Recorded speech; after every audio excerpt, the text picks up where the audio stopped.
It feels like every day there's a whole bunch of new stuff happening in AI and tech. It really does. And it's really tough to keep up with it all. Yeah. Like you want to know what's going on. You want to know what's important. Right. But it's just so much coming at you from every direction all the time. It's overwhelming. Yeah, it's overwhelming. It is. So for today's deep dive, we've gone through a ton of sources. Oh, yeah. Yeah. We've got breaking news articles, company announcements, deeper analyses, all sorts of stuff. Sounds like you've been busy. Yeah, we've been doing our homework. Good. And we're going to try to break it all down for you. Like, what's really important? What do you really need to know right now? Okay. I like it. Cut through the noise. Yeah, exactly. Cut through the noise. All right, let's do it. So one of the most interesting things that we've been seeing is how AI is, it's not just this future thing anymore. Right. It's like it's actually happening now. Yeah. It's changing how we live and work. It's getting...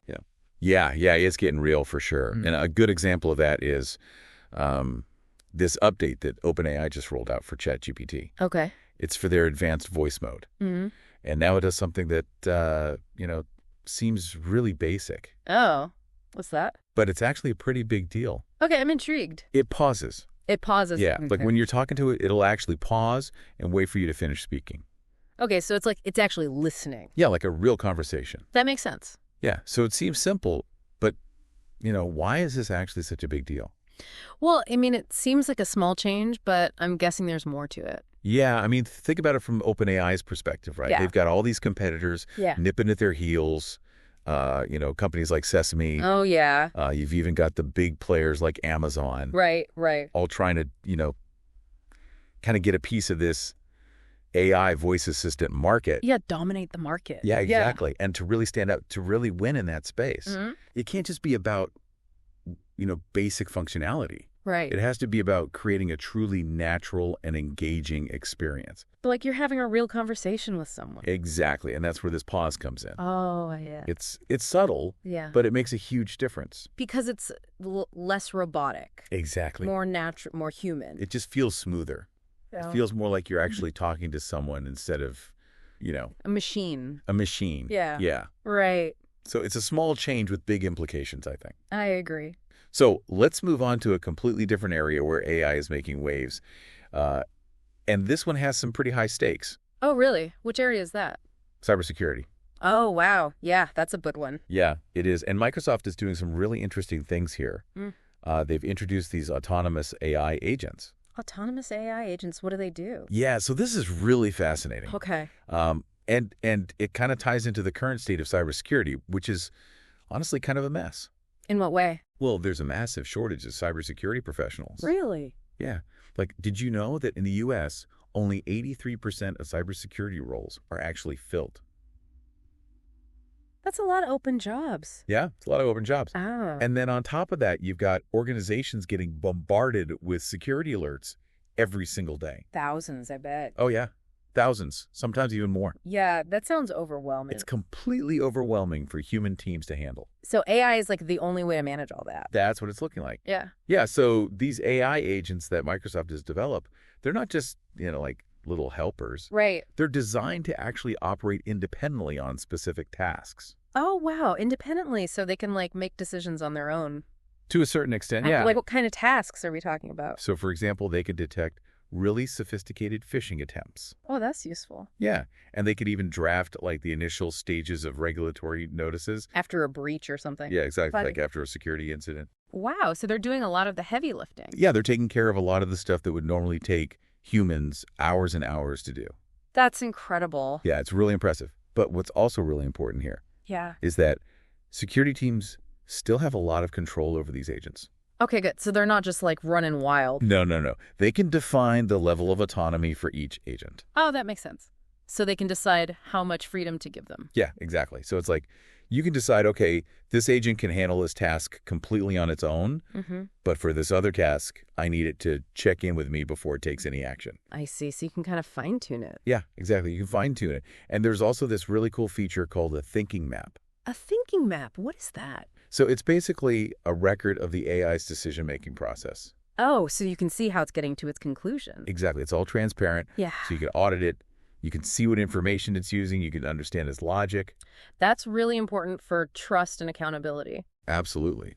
Yeah. So when you step back and look at the big picture, Microsoft's investment in these AI agents, it's a pretty clear sign that they see AI as the key to solving this huge cybersecurity crisis. Yeah, bridging that gap between the lack of experts and the massive amount of threats. Exactly. It's like AI is becoming the new front line of defense. Yeah, and I think we're going to see more and more of this kind of thing, AI touching in where there just aren't enough humans to do the job. Right, and especially in areas where the stakes are so high, like cybersecurity. Exactly. Okay, so Yeah. let's switch gears now and talk about the technology that makes all this AI stuff possible. Square. The hardware, exactly. The chips, the processors, the stuff that's actually doing the computations. Right, the brains of the operation. Exactly. And there was a really interesting development recently involving a South Korean chip startup called Furious AI. I've heard of them. They make AI chips, right? They do, yeah. And they actually turned down an $800 million acquisition offer. $800 million. Who offered that? Whoa, they turned down Meta? That's a lot of money to say no to. It is. It is. They must be pretty confident in their own path. Yeah. It seems like they've got a very clear vision of what they want to do and how they want to do it. So why did they say no? I mean, I'm sure Meta would have given them a lot of resources. Well, from what we've gathered, it wasn't about the money. Really? Yeah. It seems like the disagreement was more about strategy. Oh, I see. Like how the two companies would operate together. So like control issues. Yeah, basically, Furious AI wants to maintain its independence. I can respect that. Yeah. And they're actually moving forward with their own plan. So they're doing a $48 million fundraising round. Okay, still a good chunk of change. Yeah, that's not bad. And they're also planning to launch their second chip later this year. That's exciting. It is. And this whole situation actually says a lot about Meta. Oh, how so? Well, like a lot of other big tech companies. Google, Amazon, Apple. Yeah, they're all trying to become less reliant on NVIDIA. For their chip. Yeah, NVIDIA is like the big player in the AI chip market right now. Right. They make the GPUs that everyone uses for AI training. Exactly. And these big tech companies, they want to have their own in-house chip development capabilities. So they're not dependent on NVIDIA. Exactly. They want more control over their supply chain, over their technology. Makes sense. And acquiring Furious AI would have given Meta a big boost in that area. Yeah, they would have gotten all that expertise, all that technology. Exactly. And it also would have given them a strategic foothold in the Asian AI chip market, which is growing really fast. Oh, yeah. That market is exploding. It is. So it's a really interesting situation. It raises a lot of questions about, the future of AI hardware. Exactly. Like, will it be dominated by these huge tech giants? With all their money and resources. Yeah. Or will smaller, more specialized companies like Furious AI be able to compete? Yeah. Be able to compete and thrive and maybe even drive innovation in certain areas. It's like David and Goliath. It's a fascinating dynamic to watch unfold. Absolutely. Okay, so now let's shift our focus to some of the tools and platforms that are putting the power of AI into the hands of everyday users and creators. Okay, so like democratizing AI. Yeah, exactly. Making it accessible to everyone, not just the big tech companies and researchers. I like it. Yeah. And there are a bunch of really promising tools out there, but we wanted to highlight a few that really caught our eye. Okay, let's hear about them. So first up is Tipito. Tipito, what's that? So it's basically a tool for creating professional quality videos. Oh, cool. Yeah. And what's really great about it is that it's super user-friendly. Okay, so even someone who's not a video editing expert can use it. Exactly. It's got a drag and drop interface. Nice. And it's packed with features. So you've got customizable templates, you've got motion graphics built in. Oh, wow. So you can make your videos look really slick. Yeah, exactly. And it'll even automatically generate and sync captions for you. That's super helpful. Yeah, and you can export your videos to all sorts of different formats. So it's flexible. Super flexible. Yeah. Yeah. And the best part is there's a free plan. There's a free plan, so you can try it out. You can play around with it without having to spend any money. That's awesome. So anyone can give it a shot. Exactly. It's really lowering the barrier to entry for video creation. I love that. Yeah, me too. It's really exciting. Okay, what's the next tool? All right, so next up we have Vise. Vise. Okay, I haven't heard of that one. So Vise is kind of like a project management platform, but it's specifically designed for AI projects. Oh, interesting. So it's like tailored to the specific needs of AI development. Exactly. And their whole goal is to streamline the entire project lifecycle. From start to finish. Yeah. So you've got task management, you've got documentation, you've got team collaboration. Okay, so everything's all in one place. Yeah, it's all centralized. That's convenient. Yeah, and it's all enhanced by built-in ChatGPT functionality. Oh, wow. So you can use ChatGPT right within the platform. Yeah, so you can like get help with writing code or generating ideas or whatever you need. That's pretty powerful. Yeah, it's pretty amazing. And they've got all sorts of features that are really tailored to AI projects. Like what?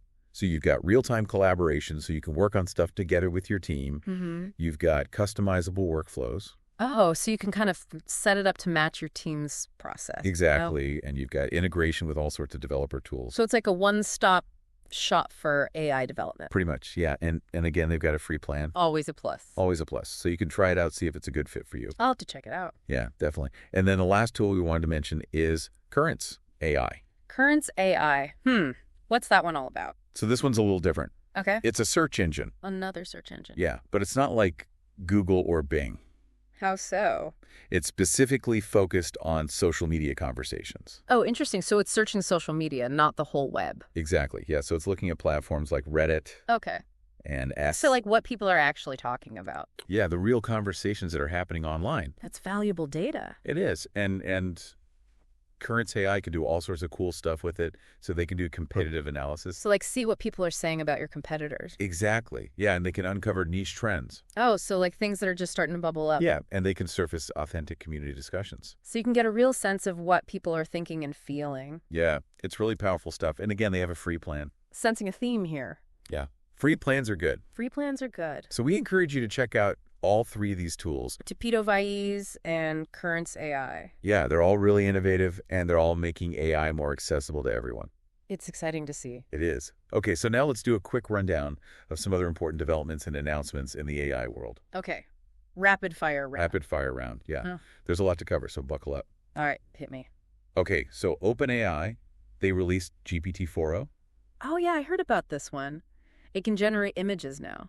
Yeah, it's pretty impressive. And then Google, they unveiled Gemini 2.5. Gemini 2.5. I'm guessing that's their latest and greatest AI model. It is, yeah. Yeah. They're really emphasizing its improved reasoning abilities. Okay, making it smarter. Smarter. Yeah, and they've made a bunch of AI upgrades across their whole ecosystem. Interesting. So they're really going all in on AI. They are, for sure. What else? Notion, they're hiring an AI product marketing manager. So they're clearly serious about integrating AI into their platform. Yep. Right. Apple, they announced the dates for WWDC 2025. Their big developer conference. Yeah, it's going to be in June, and we're expecting a lot of AI-related announcements there. Makes sense. Apple's been a little quiet on the AI front lately. They have, yeah. So we're curious to see what they've been working on. Okay, keep going. Google also introduced this model called TX Gemma. TX Gemma, that's a new one. What's that for? It's specifically designed to accelerate drug discovery. Oh, wow. So AI for healthcare. Yeah, it's a really exciting area. Perplexity, they're adding new answer tabs to their search engine. Oh, like for different types of content. Exactly. So they'll have tabs for images, travel videos, shopping results. So they're trying to become more of a one-stop shop for information. Yeah, kind of like what Google's been doing. Okay, what else? Alibaba, they demonstrated this really cool LHM model that can create 3D avatars from a single photo. Wow, that's wild. Yeah, it's pretty amazing. And then there's this experiment called the Vibe Code. Vibe code. What's that? It's an attempt to build an entire website from scratch using only AI tools. So like no human coding at all. Yeah, it's a pretty ambitious project. It is, but that's how fast things are moving. Yeah, it's mind-blowing.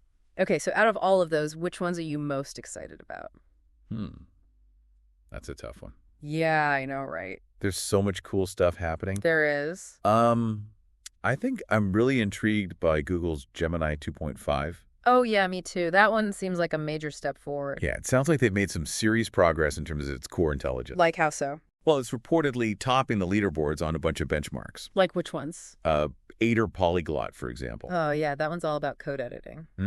And Humanity's Last Exam. I've heard of that one. It's supposed to be really tough. Yeah, it's designed to test a wide range of cognitive abilities. So like a real test of intelligence. Yeah, pretty much. And Gemini 2.5 is apparently crushing it. That's impressive. It is, and it also supports a huge context window now. Context window, what does that mean? So it's basically the amount of information that the model can process at once. Oh, I see. So like how much it can remember from the conversation. Yeah, exactly. And Gemini 2.5 can handle 1 million tokens. 1 million? That's a lot. That's a lot. And they're planning to double that to 2 million soon. Wow, so it's like it's getting smarter and smarter. Yeah, it's really remarkable. So it sounds like Gemini 2.5 is pretty much the best AI model out there right now. Well, it's definitely up there, but it's important to remember that it's still evolving. Right. Like, it's not perfect. Yeah, no, AI is perfect. Exactly. And there are certain areas where it's still catching up. Okay, like where?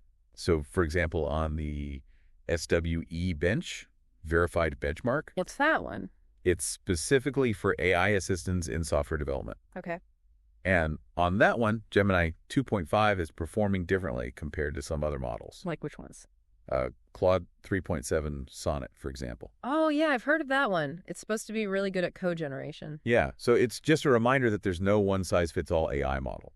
Right, different models are good at different things. Exactly. Makes sense. And Google's also rolling out real-time vision capabilities in Gemini Live. Real-time vision? What's that? So it basically allows you to use your smartphone camera or your screen Okay. to get immediate AI analysis of whatever you're looking at. Oh, wow. So, like, point your camera at a plant, and it'll tell you what kind it is. Yeah, or point it at a landmark, and it'll give you information about it. That's incredible. Yeah, it's really cool. And it could have huge implications for accessibility. Oh, yeah, I see that. Like, imagine if you could point your camera at a menu, and it would read it out loud for you. Or translate it into another language. Exactly. Yeah, the possibilities are endless. That's really exciting. It is. Okay, so moving on to OpenAI. Okay, what have they been up to? So they've integrated the image generation capabilities of GPT-4o directly into ChatGPT. Oh, so now anyone can use it to create messages. Exactly. It's not just for paid users anymore. That's a big deal. It is. And it seems like they've made some significant improvements over their previous DALL-E implementations. Oh, really? Like how? Well, the biggest difference is that GPT-4o can process text and images together from the start. So it's not just generating images based on text prompts anymore. Right. It's understanding both at the same time. That makes sense. Yeah. And this has led to some noticeable improvements in the quality of the images. Like what kind of improvements? So the spatial accuracy is better. Meaning? Like the objects in the images are arranged more realistically. Okay. And the object consistency is better too. So like if you ask it to generate an image of a cat sitting on a mat, it'll actually put the cat on the mat. Yeah, instead of like floating in midair or something. Right. And it can also handle a lot more objects now. How many? Up to 20. Wow, that's a lot. It is. And it can still maintain the spatial relationships between all of them. So like if you ask it to generate an image of a dinner party with 20 people, it'll actually arrange everyone around the table correctly. Yeah. It's pretty amazing. And it's also gotten better at rendering text within images. Oh, that's useful. Yeah, like if you want to create a meme or something. Right. And they've added this cool feature called conversational image refinement. Conversational image refinement. What's that? So basically it allows you to refine and adjust images through natural language prompts. Oh, that's cool. So you can say things like, make the cat's fur fluffier. Exactly. Yeah, or move the chair to the left. That's really intuitive. Yeah, it makes the whole process a lot more interactive. Yeah, me too. And of course, OpenAI is still being careful about what kind of content people can generate. Right, they don't want people creating inappropriate or harmful stuff. Exactly. Yeah. So there are still some restrictions in place. Makes sense. And all the images that are generated will include C2PA metadata. C2PA metadata, what's that? So it's basically a way of verifying the origin and history of digital content. Oh, I see. So you can tell if an image was generated by AI? Exactly. Yeah, it's all about transparency. That's good. Yeah. And they've also continued to refine ChatGPT's advanced voice mode. Oh, yeah. How so? So it's supposed to be even smoother and more natural now with fewer interruptions. Oh, that's nice. Yeah. And that's for both free and paid users. So everyone benefits. Exactly. And speaking of OpenAI, they've also had some leadership changes recently. Oh, really? What happened? So Sam Altman, he's stepped back from the day-to-day operations. Okay. So he's going to be focusing more on research and product strategy. Makes sense. Yeah, and Brad Lightcap, he's taking over the operational side of things. So like partnerships and international growth. Exactly. Interesting. Yeah, it'll be interesting to see how that impacts the company. It will. Okay, so now let's talk about some of the challenges that AI is still facing. Okay, so even with all these advancements, there are still some hurdles. Yeah, definitely. Like? Well, one of the big ones is abstract reasoning. Abstract reasoning. And like the ability to think about things conceptually and make connections between seemingly unrelated ideas. Oh, I see. So like the kind of thinking that humans are really good at. Exactly. And AI models are still struggling with it. Entirely. Even the most advanced ones. Even the most advanced ones, yeah, there are these benchmarks like ARC-AGI-2, ARC-AGI-2. which are designed to assess these higher-level cognitive abilities. And even models like OpenAI's O1 Pro and DeepSeek's R1. Those are some of the top models out there. They are, yeah, and even they're scoring really low on these benchmarks. Compared to humans. Compared to humans, yeah, it's not even close. So there's still a big gap there. A huge gap. Yeah. And there's actually contests going on right now. Oh, really? Yeah, run by the Art Prize Foundation. What's the goal? The goal is to create an AI model that can achieve a much higher level of accuracy on this ARC-AGI-2 benchmark. Okay. But with significantly less computing power. So like making it more efficient. Exactly. Yeah. Yeah, because right now these super advanced models, they require a ton of computing power to run. Right. Which is expensive and not very sustainable. Exactly. So it's a really interesting challenge. It is. It shows that there's still a lot of work to be done in AI development. Yeah, for sure. Okay, so let's move on to the world of social media now. All right, so social media is obviously a huge part of our lives. It is. And it's constantly evolving. Right. And AI is playing a bigger and bigger role in that evolution. Absolutely. It's changing how we interact with social media. Exactly. And one of the most interesting stories recently was about Perplexity AI. Perplexity AI, what about them? Well, they're apparently interested in acquiring TikTok. Whoa, TikTok. That's a big one. It is, yeah, it's a long shot for sure. I can imagine. But their pitch is really interesting. What is it? So they're arguing for a transparent open source algorithm for TikTok. Interesting. Why? Well, there have been all these concerns about TikTok's data privacy practices. Right, because it's owned by a Chinese company. Exactly. Yeah.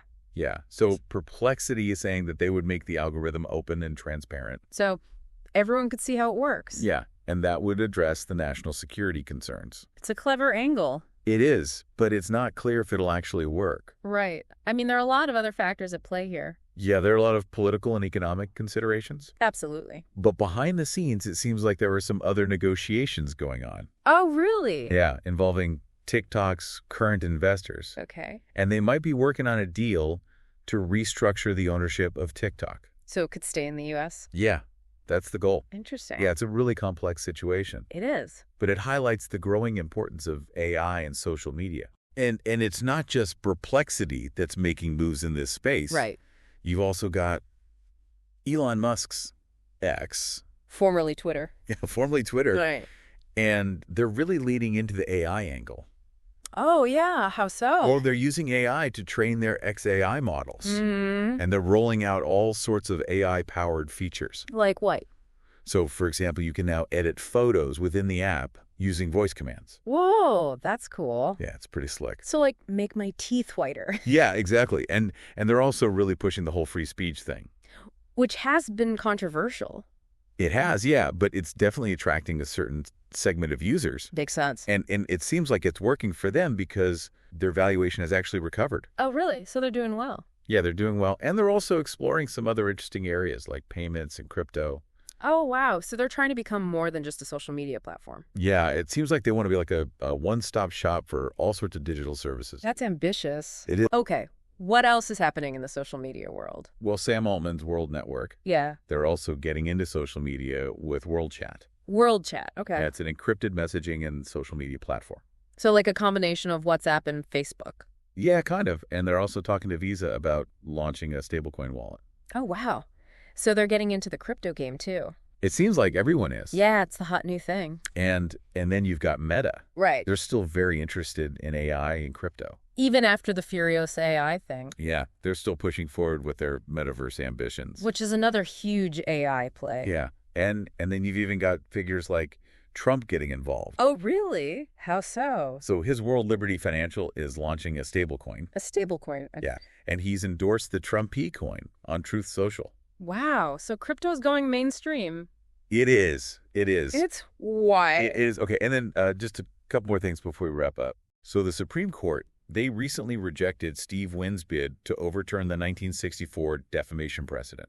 Okay. And why is that important? So it basically reinforces free speech protections for media platforms. Oh, I see. So it makes it harder to hold them liable for content that's posted by their users. That's a big win for platforms like Facebook and Twitter. It is, yeah. And then lastly, the U.S. Treasury, they removed sanctions on Tornado Cash. Tornado Cash, what's that? So it's a cryptocurrency mixer. Okay, and what does that do? Basically, it allows you to anonymize your cryptocurrency transactions. Oh, so you can hide your identity. Yeah, and this has been really controversial because it can be used for illicit activities. Right, like money laundering. Exactly. But it also raises questions about financial privacy. Yeah, like how much privacy should people have when it comes to their finances? Exactly. It's a really complex issue.